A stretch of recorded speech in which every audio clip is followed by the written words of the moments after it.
you'll lose all your money if your dollars are in a weak bank, and if your dollars in a strong bank, you'll just get poor slowly.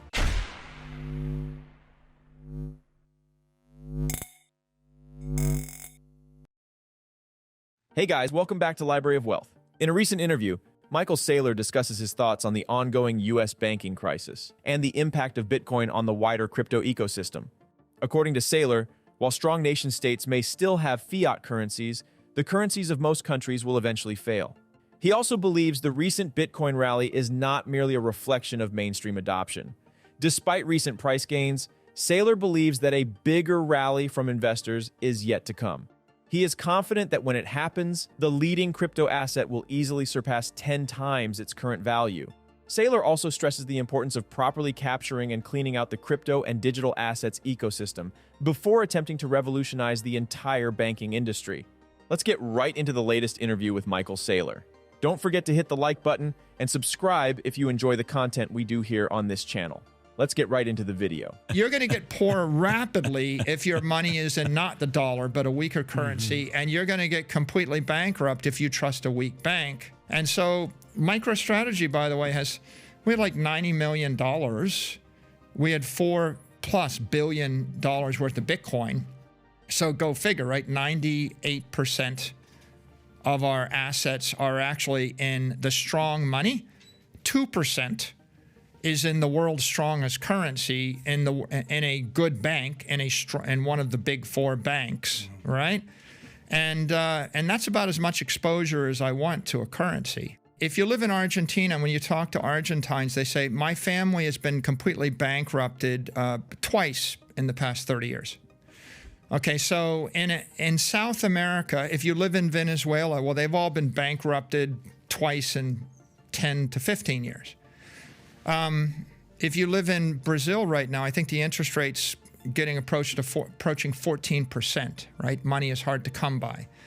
And if you live in Africa, the Africans live under the CFA, colonial franc, where they lose half their money every time they change currencies, and it's not convertible. If you lived in Nigeria, you know, you wake up one day and the bank says you're only allowed to have $42 a day. If you live in India, you wake up one day, this press release that says all rupee notes of 10,000 rupees or whatever above are now illegal, and you have to turn them all in the next 48 hours or else they're null and void, and someone just invalidates the currency.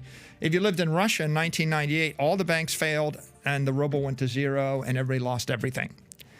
So I think that people that live in other jurisdictions, if they've ever been completely bankrupt or seen their economy completely collapse, when that happens, then when someone says, okay, well, here's a bank in cyberspace and an asset that no one can meddle with and no one can corrupt or tamper with, you think, well, tell me more about that. But if you're a wealthy American, if you're Warren Buffett, you know, we have a very famous example, a video that's going viral on Twitter. 13-year-old girl says to Warren Buffett, I'm really worried about the US dollar as the reserve currency of the world. We're printing lots and lots of dollars, and if we're not the reserve currency, the value of the dollar is going to collapse. We're going to have hyperinflation. What should I do, Mr. Buffett? You know, and I wouldn't normally criticize a respected, successful business person of his age, but he and Charlie Munger did choose to go up on stage and answer questions and give financial guidance and advice and investment advice, and they are looked up to. And so you watch Warren Buffett answer the question, and his answer is, well, yeah, I mean, I guess the Fed inflated the money, but they needed to. And, you know, it's really difficult, you know, and politicians have a difficult problem. And yeah, you're right, it is a problem. And Munger will say, you know, the dollar's going to zero. It's going to zero. They know it's a problem. And then he kind of meanders through it with an end advice, which is, well, you know, I don't know, but, you know, America's a great country. Don't bet against America. But the blood-curdling, terrifying, you know, depressing, you know, takeaway from the clip is the 13-year-old girl knows what the problem is.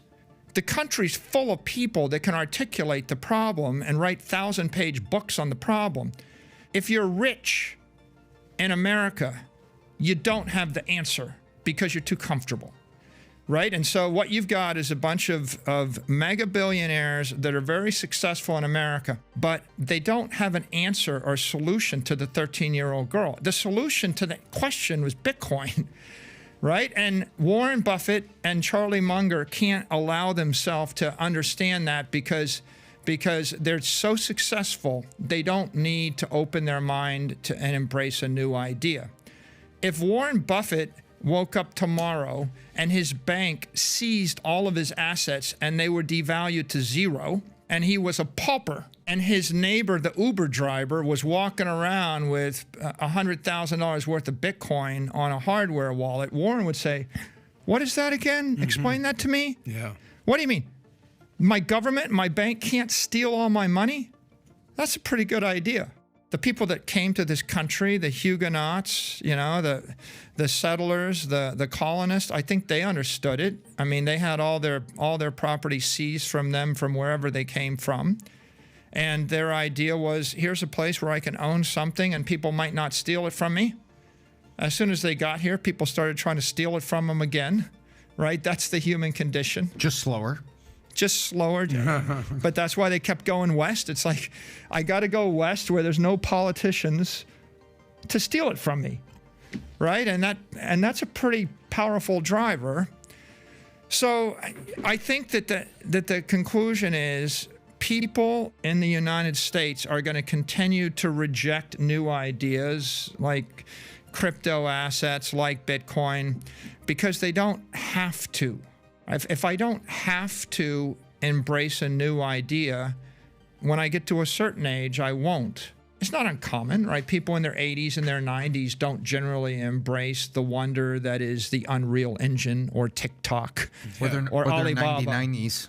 Right? So I wouldn't, again, if they were private citizens, I don't criticize private 80 and 90-year-olds, octogenarians and the like, for not embracing the new cool thing, right? But the point is, if you're going to tell people how to invest hundreds of billions of dollars or trillions of dollars, and you're going to give advice to a 13-year-old about how she can not be poor, I think that then you have to actually study these things. And the elephant in the room is everybody in the world is facing inflation. Everyone in the world is facing counterparty risk. Everywhere in the world, we're losing faith in governments, banks, and currencies.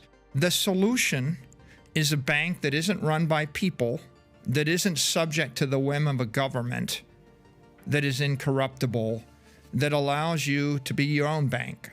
Saylor remains bullish on Bitcoin and echoes the sentiment of many high-profile investors, saying that the crash of the US dollar will lead to a rally in Bitcoin, the likes of which the world has never seen. Saylor suggests investing in scarce, profitable assets that are free from counterparty risk. He notes that the global demand for a stable digital currency is growing as countries are facing currency instability. He believes that Bitcoin will thrive as a valuable asset because it's validated and supports an entire class of assets. According to Saylor, while strong nation-states may still have fiat currencies, the currencies of most countries will eventually fail. He advises against holding cash that rapidly loses 20% of its value per year and believes that maintaining generational wealth requires purchasing desirable assets with low-cost money and holding on to them forever.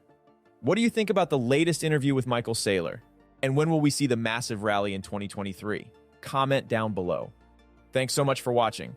Don't forget to like and subscribe. This is Library of Wealth. We'll see you in the next video.